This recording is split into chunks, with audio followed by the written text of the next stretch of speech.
నమస్తే, welcome to question hour. నేను సాయి. ఈరోజు క్వశ్చన్ అవర్ కార్యక్రమంలో భాగంగా తెలంగాణ రక్షణ సేన చీఫ్ కవిత బీసీ నినాదాన్ని మరోసారి గట్టిగా వినిపించారు. ప్రత్యేకంగా బీసీ ఎజెండాతో సరోవర్ గ్రౌండ్స్లో భారీ సంకల్ప సభ నిర్వహించారు.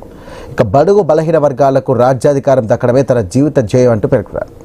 దేశవ్యాప్తంగా చట్టసభల్లో బీసీలకు 50% రాజకీయ రిజర్వేషన్లు కల్పించే వరకు కూడా తెలంగాణ రక్షణ సేన ఉద్యమం కొనసాగుతుందంటూ ప్రకటించారు. ఇక వేలాది మందితో ఢిల్లీకి వెళ్లి పార్లమెంట్ను ముట్టడిస్తామంటూ కూడా కవిత హెచ్చరించారు. ఇక ఏ ఉద్యమమైనా ఇక సెంటిమెంట్తోనే నడుస్తుంది. గతంలో తెలంగాణ సెంటిమెంట్, రైతు సెంటిమెంట్ పనిచేసినట్టుగానే రాబోయే రోజుల్లో బీసీ ఆత్మగౌరవ సెంటిమెంట్ రాజకీయాలలో శాసించబోతుందంటూ కవిత అంచనా వేస్తున్నట్టుగా తెలుస్తోంది. ఇక గతంలో ఉమ్మడి ఆంధ్రప్రదేశ్లో ఎన్టీఆర్, తమిళనాడులో కరుణానిధి బీసీలను తమ పార్టీ ప్రధాన రాజకీయ శక్తిగా మార్చుకునే వ్యూహంతోనే సుదీర్ఘకాలం పాటు అధికారంలో కొనసాగారు. ఇప్పుడు కవిత కూడా వారి ఫార్ములాలోనే అనుసరిస్తున్నారా? ఇక బీసీల కోసం కవిత గలం విప్పడం వెనుక ఉన్నటువంటి రాజకీయ సమీకరణాలేంటి? కేవలం సెంటిమెంటా లేక సుదీర్ఘ రాజకీయ వ్యూహమా? అసలు బీఆర్ఎస్ పార్టీనే కవిత టార్గెట్ చేశారా? ఎన్టీఆర్, కరుణానిధిల బాటలోనే కవిత నడుస్తున్నారా? బీసీలకు చట్టసభల్లో 50% రిజర్వేషన్లు కల్పించే వరకు తెలంగాణ రక్షణ సేన దేశవ్యాప్తంగా బీసీ శక్తులను కలుపుకొని ఉద్యమిస్తుంది. ఓకేనా? ఓకే అంటే సపట్లు కొట్టాలి. మహాత్మా జ్యోతిబా పూలే, సావిత్రిబాయి పూలే దంపతులకు ఇప్పటి వరకు భారతరత్న ఇవ్వలేదు. కాబట్టి భారతరత్న ఇవ్వాలని ఈ సభ తీర్మానం చేస్తుంది. ఇవ్వాలనా వద్దా? మరి సపట్లు కొట్టరేమే. అదేవిధంగా ప్రొఫెసర్ జయశంకర్ సార్ విగ్రహాన్ని ట్యాంక్ బండ్ పై ఏర్పాటు చేయాలి, ఆయనకు పద్మభూషణ్ ఇవ్వాలని కోరుతూ తెలంగాణ ప్రభుత్వం కేంద్రానికి లేఖ రాయాలని డిమాండ్ చేస్తా ఉన్నాం. రాజ్యాంగబద్ధంగా ఎస్సీలకు దక్కాల్సిన నిధుల్లో ఒక్క రూపాయి కూడా పక్కదారి పట్టకుండా చర్యలు చేపట్టాలి. ప్రతి రూపాయి ఎస్సీల అభ్యున్నతి కోసమే ఖర్చు చేయాలని ఈ సభ తీర్మానం చేస్తా ఉన్నది. రైట్. మొత్తం మీద ఇప్పుడు పాలిటిక్స్లో కవిత తీసుకున్నటువంటి ఈ యొక్క బీసీ నినాదం కొత్త చర్చకు దారితీస్తుంది అనుకోవచ్చు. రైట్. ఇటు ఎస్సీ, ఎస్టీ తదితర సామాజిక వర్గాలు చూసుకుంటే కనుక ఇటు తెలంగాణ రాష్ట్ర రాజకీయాలకు సంబంధించి కూడా బీసీ సామాజిక వర్గం ఎక్కువగా ఉంటుంది. సో ఈ బీసీ సామాజిక వర్గానికి సంబంధించినటువంటి ఎవరైతే ఉన్నారో ఆ సామాజిక వర్గం వాళ్ళు వేసే ఓట్ల ద్వారానే ఇటు రాజకీయ భవిష్యత్ అనేది ఏర్పడుతూ ఉంటుంది. సో ఈ విధంగానే కవిత అడుగులు వేస్తున్నారా? అసలు ఏం జరగబోతోంది? టీఆర్ఎస్ పార్టీతో ప్రజలకు ఎలాంటి మెసేజ్ ఇవ్వాలనుకుంటున్నారు? ముఖ్యంగా చెప్పాలంటే బీసీ నినాదం తీసుకోవడం వెనుక కారణాలేంటి అనే అంశానికి సంబంధించి ఈరోజు మనం చర్చిద్దాం. రైట్. ఈరోజు క్వశ్చన్ అవర్ కార్యక్రమంలో భాగంగా మనతో పాటు చర్చించడానికి సీనియర్ జర్నలిస్ట్ అయినటువంటి భరత్ రెడ్డి గారు సిద్ధంగా ఉన్నారు. భరత్ రెడ్డి గారు నమస్కారం. నమస్తే అండి. భరత్ రెడ్డి గారు, ఒక బీసీ నినాదంతో మళ్ళీ తెర మీదకి వస్తున్నారు కవిత గారు. సో మీరేమంటారు? ఇది బీసీ నినాదం కేవలం ఎన్నికల స్టంట్ అనుకోవచ్చా, లేకుంటే నిజంగానే బీసీల మీద ప్రేమ ఉందని అనుకోవచ్చా? ఇప్పుడు ఆంధ్ర రాజకీయాల్లో, ముఖ్యంగా తెలంగాణ రాజకీయాల్లో బీసీ నినాదం ఆల్రెడీ స్టార్ట్ అయింది. అంటే కవిత కొత్తగా స్టార్ట్ చేయలేదు. గత 2-3 ఏళ్ల నుంచి మనం చూసుకున్నట్టయితే బీసీ వాదం చుట్టే పాలిటిక్స్ నడుస్తున్నాయి, బీసీల చుట్టే నడుస్తున్నాయి. దానికి కారణం ఏంటంటే ఇప్పుడు స్వాతంత్రం వచ్చినప్పటి నుంచి ఆంధ్ర రాష్ట్రానికి కానీ, ఆంధ్రప్రదేశ్ కానీ, తెలంగాణకి కానీ ఇప్పటి వరకు ఒక బీసీ ముఖ్యమంత్రి కాలేదని ఒక ఆవేదన బీసీ వర్గాల్లో ఉంది. ఎందుకంటే 50% పైబడి ఉన్న బీసీలు ఇప్పటి వరకు ముఖ్యమంత్రి స్థానంలో కూర్చోలేకపోయారు అనేది వాళ్ళ నుండి వస్తున్న ఒక విమర్శ అనుకోవచ్చు. అది నిజమే. అయితే ఇప్పుడున్న పరిస్థితుల్లో గత కొంతకాలంగా చాలా సంఘాలు పనిచేస్తున్నాయి బీసీల కోసం. అయితే బీసీలకు సాధికారత అనేది కాంగ్రెస్ ఉన్నప్పుడు రాలేదు. బీసీలకు కొంతవరకు సాధికారత ఎప్పుడు వచ్చిందంటే ఎన్టీ రామారావు పార్టీ పెట్టిన తర్వాత బీసీలకు సాధికారత వచ్చిందని చెప్పొచ్చు. ఎందుకంటే అవునన్నా కాదన్నా తెలుగుదేశం పార్టీలు ఇప్పటికి కూడా బీసీల పార్టీగానే గుర్తిస్తుంటారు. తెలంగాణలో లేకపోయినప్పటికీ ఇప్పుడున్న పరిస్థితిలో కొంత వెనక్కి తగ్గినప్పటికీ బీసీల పార్టీగానే గుర్తిస్తారు. ఎందుకంటే అప్పట్లో తెలుగుదేశం పార్టీ పెట్టిన కొత్తలో 1983లో ఎక్కువ మంది బీసీలే పార్టీలో చేరడం జరిగింది. ఎన్టీ రామారావు కూడా బీసీలను టార్గెట్ చేయడం, బీసీలకు ఎక్కువ సీట్లు ఇవ్వడం, బీసీలకు రాజ్యాధికారం ఇవ్వడం ద్వారా గ్రామ స్థాయి వరకు బీసీలకు సంబంధించిన ఒక అంటే రాజకీయాల్లోకి రావాలనే తపన, రాజకీయాల్లో చేరాలనే ఆలోచన అప్పుడు వచ్చింది. అప్పటి వరకు ధరలు, పెత్తందారులు, సర్పంచులు వీళ్ళ స్థానం నుంచి మెల్లగా బీసీల వైపు తరలివ్వడం జరిగింది. అయితే ఆ ఉద్యమం అక్కడికి వచ్చినప్పటికీ పై స్థాయిలో మనం చూసుకున్నప్పుడు బీసీలకు నాయకత్వం వహిస్తున్న వాళ్ళంతా కూడా ఓసీలే. అంటే ఎన్టీ రామారావు ఎంత బీసీలకు సాధికారం ఇచ్చినా ముఖ్యమంత్రి స్థానం ఇవ్వలేకపోయాడు. అదే చాలా మంది చెప్తున్నప్పటికీ ముఖ్యమంత్రి స్థానాన్ని మాత్రం ఇప్పుడు కవిత ముందున్న ప్రశ్న ఏంటంటే బీసీల కోసం చాలా సంఘాలు పనిచేస్తున్నాయి. బీసీలు 50% ఉన్నారు, 50% జనాభా ప్రకారం బీసీలకు 50% రిజర్వేషన్ ఇవ్వాలని కొట్లాడుతున్నాం. ఈమె గతంలో కూడా మనం చూసుకున్నట్టయితే 2 వాగ్దానాలు మనం చూడొచ్చు. తెలంగాణలో కనుక అధికారం చేపట్టినట్టు తెలుగుదేశం పార్టీ బీసీ ముఖ్యమంత్రి చేస్తామని చెప్పి ఆర్ కృష్ణయ్యని ముందుకు తేవడం జరిగింది తెలంగాణ వచ్చిన కొత్తలో 2014లో. కానీ చివరికి ఏమైందంటే అధికారంలోకి రాకపోగా కనీసం అపోజిషన్ అంటే అసెంబ్లీలో పార్టీ పక్ష నేత కూడా ఇవ్వలేదని ఒక విమర్శ మనకు కనిపించింది. మరొక సందర్భంలో చూసుకున్నట్టయితే కేసీఆర్ తెలంగాణ వచ్చినట్టయితే మొదటి ముఖ్యమంత్రి దళిత ముఖ్యమంత్రి చేస్తానని చెప్పి కానీ చివరికి ఏమైందంటే తానే ముఖ్యమంత్రి అయింది. మరోపక్క మొన్నటి ఎన్నికల్లో బీజేపీ కూడా ఒక వాగ్దానం చేయడం జరిగింది. మేము తెలంగాణలో అధికారం చేపట్టినట్టయితే బీసీని ముఖ్యమంత్రిగా చేస్తామని చెప్పి బహిరంగంగా ప్రకటించింది. కానీ చివరికి బీజేపీ చూసుకున్నట్టయితే ఫ్లోర్ లీడర్ చూసుకున్నట్టయితే బీసీని కాకుండా మళ్ళీ ఓసీకి ఇవ్వడం జరిగింది. అంటే ఇక్కడ చెప్తున్నది వాటికి చేస్తున్న వాటికి తేడా కనిపిస్తుంది. ఇప్పుడు కవిత ముందున్నదంటే కవితను వెంటనే ప్రశ్నించే అవకాశం ఉంది. ఏం ప్రశ్న అవుతుంది? నువ్వు సాధికారత అంటున్నావు, నీ పార్టీ అధ్యక్ష పదవి ఇస్తావా, రేపు ఒకవేళ అధికారంలోకి వస్తే ముఖ్యమంత్రి పదవి ఇస్తావా అనే ఇదైతే వచ్చే అవకాశం ఉంది. దానికి కవిత ఆన్సర్ చేయాల్సిన అవసరం ఉంటుంది. ఎందుకంటే జాతీయ పార్టీలకు ఒక ఆప్షన్ ఉంటుంది. వాళ్ళు అనుకుంటే బీసీని, ఎస్సీని, ఓసీని ఎవరినైనా చేసే అవకాశం ఉంటుంది. కాంగ్రెస్ పార్టీకి ఉంటుంది, బీజేపీకి ఉంటుంది. కానీ ప్రాంతీయ పార్టీలకు ఆ అవకాశం ఉండదు. ఎవరు ప్రాంతీయ పార్టీకి నేతృత్వం వహిస్తారో వాళ్ళే ఆ పార్టీ అధ్యక్షులుగా ఉంటారు. వాళ్ళే ఒకవేళ అధికారంలోకి వచ్చినట్టయితే వాళ్ళే ముఖ్యమంత్రి పీఠంపై అధిష్ఠించే అవకాశం కనిపిస్తుంటుంది. ఈ ప్రశ్నలన్నింటికీ కవిత సమాధానం చెప్పాల్సి ఉంటుంది. ఒకవేళ నీ పార్టీ అధికారంలో పెట్టినట్టయితే నువ్వు బీసీని ముఖ్యమంత్రి చేస్తావా? ఖచ్చితంగా ఆ ప్రశ్న వస్తుంటుంది. ఎందుకంటే ఇంతకాలం వరకు బీసీ ముఖ్యమంత్రి కాలేదు కాబట్టి బీసీని ముఖ్యమంత్రిని చేయాలనే నినాదం ముందు పడుతున్న నేపథ్యంలో కవిత వీటన్నిటికీ సమాధానం చెప్పాల్సిన అవసరం అయితే ఉంటుంది. రైట్ భరత్ రెడ్డి గారు, ఒక విధంగా చెప్పాలంటే బీజేపీ పార్టీ కూడా ఇప్పుడు ఎత్తుగడలు స్టార్ట్ చేసింది. సో ఏంటి, బీసీ నినాదంతో ముఖ్యమంత్రిని చేసే ఉద్దేశంలో కూడా బీజేపీ పార్టీ తమ ప్రయత్నాలు మొదలు పెట్టేసింది. సో అందులో భాగంగానే ఈటెల రాజేందర్ పేరు కానివ్వండి, తదితర నాయకుల పేరు కూడా రావడం జరిగింది తెర మీదకి. సో ఎందుకు ఎన్నికల స్టంట్లో భాగంగానే బీసీ నినాదాన్ని ఎత్తుకుంటారు అందరూ రాజకీయ పార్టీ నాయకులు? తర్వాత సందర్భాల్లో కూడా అసలు బీసీ నాయకులు ఒక్కరిని కూడా పట్టించుకునే పాపర బోలా. అంటే కారణం ఏంటంటే బీసీలది జనాభా ఎక్కువ ఉంది.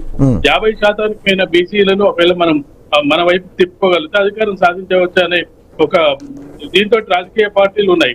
అందుకు అనుగుణంగానే వాళ్ళు ఏం చేస్తున్నారంటే ఎన్నికలు వచ్చిన సందర్భంగా మేము బీసీలకు పెద్దపీట వేస్తాం, బీసీని ముఖ్యమంత్రి చేస్తాం, బీసీలకు రిజర్వేషన్ కల్పిస్తాం. కాంగ్రెస్ పార్టీ ఏం చెప్పింది? బీసీ డిక్లరేషన్ చేయడం జరిగింది. కామారెడ్డిలో బీసీ డిక్లరేషన్ చేయడం జరిగింది. ఆ బీసీలకు రిజర్వేషన్ కల్పిస్తాం అని చెప్పి దాన్ని ఏం చేసింది? చివరికి ఏం చేసింది? బీసీ రిజర్వేషన్ సంబంధించి అది కేంద్రం కోర్టులో నెట్వేయడం జరిగింది. అంటే రాష్ట్ర పరిధిలో ఎంతవరకు ఉందో అంతవరకు చేసి ఇప్పుడు కాంగ్రెస్ పార్టీ ముందున్న ప్రశ్న ఏంటంటే సరే రాజ్యాంగ పరంగా బీసీ రిజర్వేషన్ పార్లమెంట్ లో చట్టం చేయాలి, అంతవరకు సరే. మరి ఇక్కడ మీరు ఎంతవరకు బీసీలకు రాజ్యాధికారం ఇచ్చారు? ఇప్పుడు మంత్రివర్గంలో 18 మందికి స్థానం కల్పించాల్సి ఉండగా ఇప్పుడు 16 మందికి 15 మందికి ఇచ్చినట్టు. అందులో ఎంతమంది బీసీలు ఉన్నారు? అంటే 50% బీసీలకి ఇచ్చారా మీరు? అంటే ఈ ప్రశ్నల నుంచి కూడా అంటే ప్రతి పార్టీ కూడా వాళ్ళు బీసీ నినాదం ఎత్తుకున్నప్పుడు దానికి ఆన్సర్ చేయాల్సిన అవసరం ఉంటుంది. అంటే మేము ఏం చేశాం? ఇప్పుడు ఎదుటి వాళ్ళని విమర్శించడానికి వీళ్ళు ముందుంటారు, కానీ వాళ్ళ దగ్గరికి వచ్చినప్పుడు వాళ్ళు ఏం చేశారు వాళ్ళు చేసి చూపించి ఎదుటి వాళ్ళని వేలెత్తి చూపే అవకాశం ఉంటుంది. బీసీ డిక్లరేషన్ గురించి కాంగ్రెస్ పార్టీ మాట్లాడట్లేదు. ఇప్పుడు ఏముంటుంది? బీసీ డిక్లరేషన్ కేంద్రం ఆపుతుంది, కేంద్రం అడ్డుపడుతుంది, కేంద్రం 50% రిజర్వేషన్లు ఇమ్మంటే ఇవ్వడానికి ముందుకు రావట్లేదు అని చెప్పి ఆ విషయం ముందు తెలుసు, ఎన్నికలకు ముందు తెలుసు, అది పార్లమెంటు పరిధిలో ఉంటుందని తెలుసు. అయినప్పటికీ ఎన్నికల మేనిఫెస్టో పెట్టినది సరే, పార్లమెంటు పరిధిలో ఉన్న అంశం అక్కడ వదిలేస్తే మిగతా నామినేటెడ్ పోస్టుల్లో, పార్టీ పదవుల్లో, లేకపోతే కార్పొరేషన్ చైర్మన్ లో, లేకపోతే ఇలాంటి పదవుల్లో ఖచ్చితంగా ఇచ్చే అవకాశం ఉంటుంది. అయినప్పటికీ దాన్ని కాంగ్రెస్ అయితే మనకు కనిపిస్తుంది. భరత్ రెడ్డి గారు ఒక విషయం ఏంటంటే ఇప్పుడు ఎన్నికల్లో మేనిఫెస్టోలో పెట్టినట్టుగా విధంగా లేకపోతే ఎన్నికలు రాగానే బీసీ నినాదం ఎత్తుకున్నటువంటి రాజకీయ పార్టీలు ఏవైతే ఉన్నాయో ఇటు కాంగ్రెస్ పార్టీ కూడా బీటీ డిక్లరేషన్ పేరిట ఇటు సభ కూడా పెట్టడం జరిగింది, బీసీలకు న్యాయం చేస్తామని చెప్పి చెప్పడం జరిగింది. బట్ కేవలం తమ పార్టీలో ఉన్నటువంటి వారికే, తమ పార్టీలో సీనియర్గా ఉన్నటువంటి వారికి కాస్త కూస్తో న్యాయం జరిగిందని అనే వాదన అయితే ఉంది.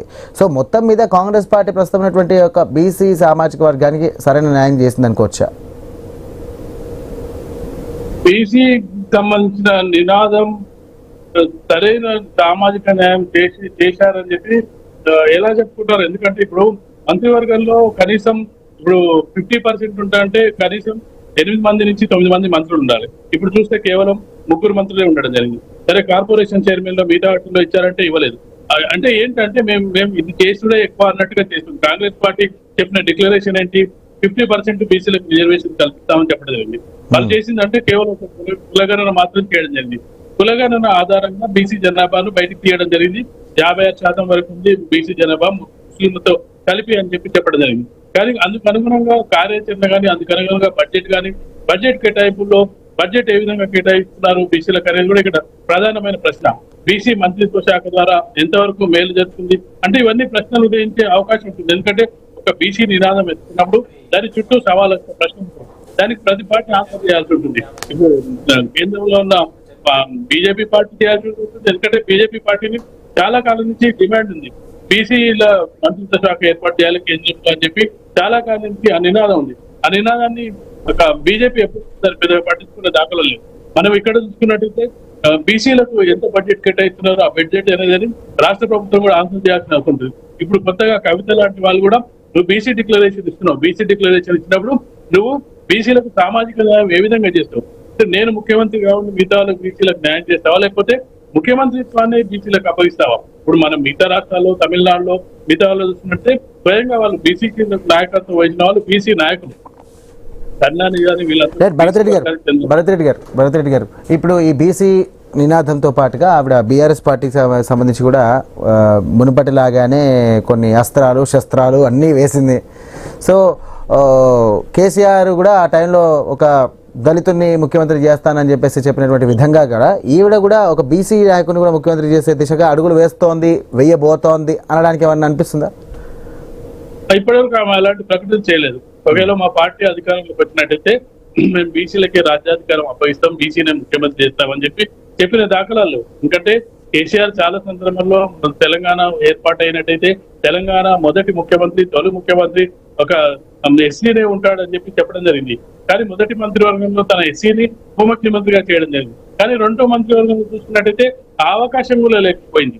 రెండోసారి అధికారం చేపట్టిన తర్వాత ఎస్సీని ఉప ముఖ్యమంత్రి స్థానం నుంచి తొలగించడం జరిగింది. కాబట్టి ఖచ్చితంగా నువ్వు అంటే మాట ఇచ్చిన తన తండ్రే మాట చెప్పడం జరిగింది. ఈమె కూడా ఒక మాట కూడా ఇవ్వలేదు, నేను బీసీని ముఖ్యమంత్రి చేస్తానని మాట ఇవ్వలేదు. ఎంతసేపు ఏంది రాష్ట్ర ప్రభుత్వంపై పోరాటం, వాళ్ళ గతంలో ఆమె పనిచేసిన టీఆర్ఎస్ పై పోరాటం, కేంద్రం చేయాలి, కేంద్రం మెడల్ ఉంచాం, కేంద్రం 50% రిజర్వేషన్ అమలు చేయాలి, దాంతో పాటు 33% రిజర్వ్ అంటే ఆమె డిక్లరేషన్ ఏంటంటే 33% మహిళలకు రిజర్వేషన్స్ అమలు చేయాలి, 50% బీసీలకు అమలు చేయాలి. ఇవన్నీ అన్ని రాజకీయ పార్టీలు చెప్తూనే ఉన్నాయి. ఏ రాజకీయ పార్టీ కూడా 50% వ్యతిరేకం కాదు. కానీ ఆ తప్పును మేము కాదు అని పక్క పార్టీ మీద తోసేసే ఇది ఉంది. బీజేపీ ఆర్గ్యుమెంట్ ఏంటి, మీరు 50% రిజర్వేషన్ ఇవ్వడానికి మాకేం అభ్యంతరం లేదు, కానీ అందులో మీరు ముస్లింలను కలిపి బీసీలను చూపుతున్నారు కాబట్టి మేము ఈ బిల్లు పెట్టట్లేదు అని చెప్పి బీజేపీ వాదన. అయితే ప్రతి పార్టీ కూడా మాదేం తప్పులేదు అని చెప్పుకునే ప్రయత్నం చేస్తుంది. ఇప్పుడు మహిళా రిజర్వేషన్ బిల్లు కూడా దీనికి సంబంధించి కూడా రాబోతోంది, ఇటు డీలిమిటేషన్ బిల్లు కూడా రాబోతోంది. దీనికి సంబంధించి కూడా ఇటు రాష్ట్రంలో బీసీ రిజర్వేషన్ సంబంధించినటువంటి ఒక అంశం ఏదైతే ఉందో ఇటు రాష్ట్ర ప్రభుత్వానికి ఈవిడ స్వరం వినిపిస్తే కనుక ఏమైనా వర్కౌట్ అవుతుంది అనుకోవచ్చా? ఈమె స్వరం వినిపించినంత మాత్రం రాష్ట్ర ప్రభుత్వం స్పందిస్తుంది అనుకోవడానికి వీలేదు. రాష్ట్ర ప్రభుత్వం ఏం చెప్తుంది, మేము ఆల్రెడీ దీనికి సంబంధించి అసెంబ్లీలో తీర్మానం చేశాం, బీసీలకు 50% రిజర్వేషన్ కావాలని, మహిళలకు 33% రిజర్వేషన్ కావాలని ఆల్రెడీ కేంద్రానికి పంపించుకున్నాం. కేంద్రం చేతిలోనే ఉంది, మా చేతిలో లేదని చెప్పే ప్రయత్నం చేస్తూ ఉంటది. అలా ఇప్పుడు రాజకీయ పార్టీలు ఏ విధంగా ఉంటాయంటే లాభం వచ్చినప్పుడు మాది, నష్టం వచ్చినప్పుడు మరో పార్టీ మీకు మరో ప్రభుత్వం మీద తోచేసే ప్రయత్నం చేస్తూ ఉంటారు. ఇప్పుడు కోర్టు గోల్ మొత్తం బాల్ తీసుకెళ్లి ఏం చేశారంటే కేంద్ర కోర్టులో వేయడం జరిగింది. ఇక్కడ రాష్ట్ర ప్రభుత్వం బీసీకి సంబంధించి బీసీలకు చట్టసభల్లో 33% రిజర్వేషన్స్ మనం చూసుకున్నట్టయితే గత ఎన్నికల్లో పంచాయతీ ఎన్నికల్లో 33% రిజర్వేషన్స్ అమలు చేసి ముందుకెళ్తామని చెప్పడం జరిగింది. కానీ అది కూడా అమలు సాధ్యం కాలేదు. దానికి ఎందుకు సాధ్యం కాలేదు, హైకోర్టు తీర్పులు అవన్నీ చెప్పడం జరిగింది. అక్కడ కూడా చట్టసభలు జరగాలని చెప్పడం జరిగింది. కాబట్టి ఖచ్చితంగా కూడా ఇప్పుడు ఏం చెప్పినా ఖచ్చితంగా ప్రజలు నమ్మే పరిస్థితి లేదు. ఏదైతే కాంగ్రెస్ కానీ బీజేపీ కానీ కవిత కానీ నమ్మే పరిస్థితి. ఎందుకంటే వీళ్ళు మాటలు చెప్తుంటారు కానీ ఇంప్లిమెంటేషన్ వచ్చేటప్పటికి వాళ్ళు సరైన న్యాయం చేయరు, సామాజిక న్యాయం చేయరనే ఒక ఆందోళన అయితే ప్రజలు, ముఖ్యంగా బీసీ ప్రజలు అయితే ఈ ఆందోళన ముఖ్యంగా ఉంది. ఎందుకంటే బీసీలకు ఎప్పుడు కూడా ఎస్సీల కంటే వాళ్ళకు రిజర్వ్ అంటే చట్టబద్ధంగా లభించిన రిజర్వేషన్లు ఉన్నాయి. ఆ రిజర్వేషన్ల ప్రకారం వాళ్ళ కాన్స్టిట్యూన్సీలు ఉన్నాయి. ఆ కాన్స్టిట్యూన్సీలో వాళ్ళు రైట్ భరత్ రెడ్డి గారు, థ్యాంక్ యూ అండి. ఒక్క నిమిషం, శ్రీశైలం గారు కూడా జాయిన్ అయ్యారు, టీఆర్ఎస్ పార్టీకి సంబంధించినటువంటి నాయకులు. శ్రీశైలం గారు నమస్కారం. నమస్తే సార్. మొత్తానికైతే ఇటు బీసీ నినాదాన్ని తీసుకున్నారు, ఇది ఏ విధంగా చూడొచ్చు అంటారు? సో బీసీల యొక్క ఓట్ల రాబట్టడంలో ఇది ఒక ఎత్తుగడ అనుకోవచ్చా? ముందుగా మీకు అదే విధంగా మీ టీవీ ఛానల్ ప్రేక్షకులకు అదే విధంగా తోటి సోదరులకు అందరికి కూడా నమస్కారం అండి. టిఆర్ఎస్ పార్టీ పెట్టిన తర్వాత మొట్టమొదటిసారిగా తెలంగాణ న్యాయ సంకల్ప సభ అనేది నిన్న హైదరాబాద్ లో సరూర్ నగర్ స్టేడియంలో జరిగినటువంటి మీటింగ్ అండి. అయితే ఆ మీటింగ్ పెట్టిన తర్వాత చాలా మందికి తెలంగాణ ప్రాంతంలో ఒక క్లారిటీ అనేది పర్ఫెక్ట్ గా వచ్చింది. తెలంగాణ ప్రాంతంలో ఉన్నటువంటి ప్రధాన పార్టీలు ఏ ఒక్కటి కూడా ఇంతవరకు సామాజిక తెలంగాణ న్యాయానికి కంకణబద్దులై సంకల్పం తీసుకొని మరి ఈ రోజు ముందుకు వెళ్ళాలనే ఉద్దేశం ఏ ఒక్క పార్టీ కూడా చేయలేదండి. అటువంటి విధానంలోనే ఈ రోజు కవితమ్మ గారు చేసినటువంటి ప్రయత్నం, దాంతో పాటు టిఆర్ఎస్ పార్టీ చేసినటువంటి ఒక గొప్ప ఆలోచన అనేది ఈ తెలంగాణ రాష్ట్ర ప్రజలు 100% నమ్ముతున్నారు. అదే విధంగా ఈ రోజు కనుక మనం చూసుకుంటే ప్రజాస్వామ్యం ఎప్పుడు గాని అంటే ప్రజాస్వామ్యం లేక ముందుకు రాచరికపు వ్యవస్థలో కూడా ప్రతి ఒక్కరికి అవకాశాలు కల్పించాలనే ఉద్దేశంతో ఆ రోజు మనకు మన ఈయన సార్ మన సాహు మహారాజు అక్కడ ఉన్నటువంటి అణగారిన ప్రజలకు మరి రిజర్వేషన్లు కల్పించినటువంటి ఒక గొప్ప చరిత్రను చూడవచ్చు.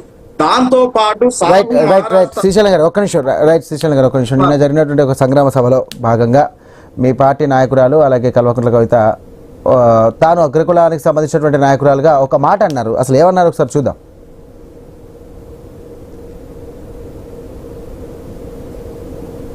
నేను ఒక అగ్రవర్ణాల్లో పుట్టిన బిడ్డని. ఈ మీటింగ్ కాగానే చాలా మంది పల్లికిలిచుకుంటూ అడుగుతారు, ఈమెకేం సంబంధం సామాజిక న్యాయంతోనని. వారికి చెప్తున్నా, చెవులు తెలుసుకొని వినాలి.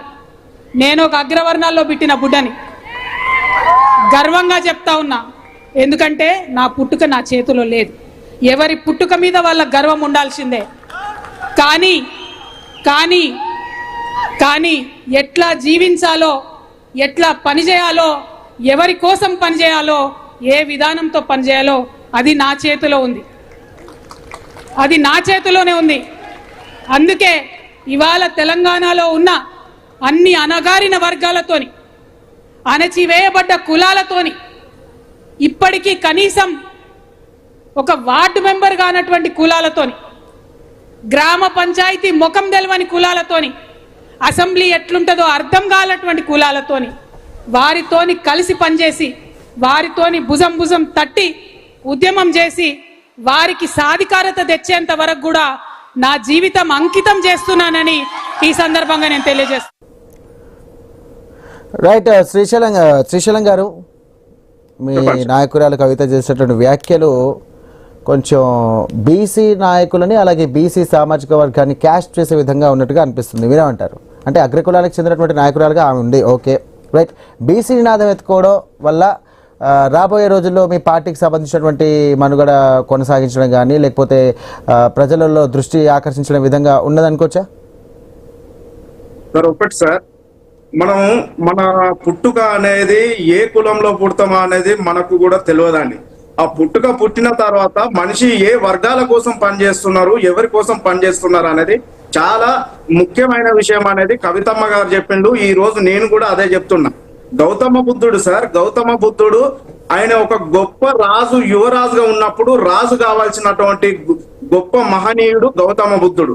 అలాంటి తన యొక్క సుఖాన్ని వదులుకొని ప్రజలలోకి వెళ్ళి, రాజ్యాన్ని వదిలి, కుటుంబాన్ని వదిలి ప్రజలలోకి వెళ్ళి మరి అప్పుడు ఉన్నటువంటి ప్రజలను అందరినీ కూడగట్టి గణతంత్ర స్వాతంత్రాన్ని తీసుకొచ్చినటువంటి వ్యక్తి ఆ రోజు గౌతమ బుద్ధుడు.